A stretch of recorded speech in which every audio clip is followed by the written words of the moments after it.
যেটা হচ্ছে আমাদের আমরা বিভিন্ন কর্মস্থলে যখন যাই তখন দেখি যে নারী সহকর্মীরা যখন কাজ করে তাদের জন্য কর্মপরিবেশটা অতটা অনুকূলে থাকে না। অনেক সময় বাচ্চারা, তাদের বাচ্চা থাকে, তারা হয়তো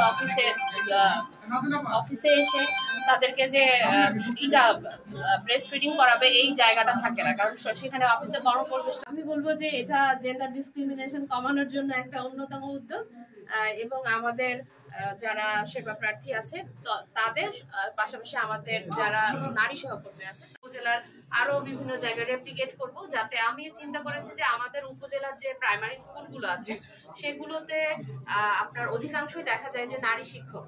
তা আমি চিন্তা করেছি যে আমি অনেকের সাথে কথা বলেছি যে আমাদের উপজেলায় যদি আমরা প্রাইমারি বেসিসে কয়েকটা স্কুলকে ধরে সেখানে বাচ্চাদের জন্য একটা খেলার জায়গা প্লাস ব্রেস্ট ফিডিং কর্নার করতে পারি, তাহলে আমাদের উপজেলার নারী শিক্ষক যারা আছে তারা উপকৃত হবে। কারণ প্রাইমারি স্কুলগুলোতে দেখা যায় যে অধিকাংশ নারী শিক্ষক। সেজন্য আমি ধন্যবাদ জানাচ্ছি যে এসিল্যান্ড আমাদের সহকর্মী হিসেবে আমাদের পৌরসভার পিওনো এবং আমাদের এক্সেন সাহেব সবাই মিলে এই উদ্যোগটা নিয়েছে। সেজন্য বনপাড়া পৌরসভার সকলকে আমি ধন্যবাদ জানাই, এবং আপনারা সবাই এই উদ্যোগে সাড়া দিয়ে এখানে এসেছেন, আপনাদের সকলকে আন্তরিক ধন্যবাদ এবং কৃতজ্ঞতা জানাচ্ছি। সবাইকে নতুন বছরের শুভেচ্ছা। আমাদের আমন্ত্রণ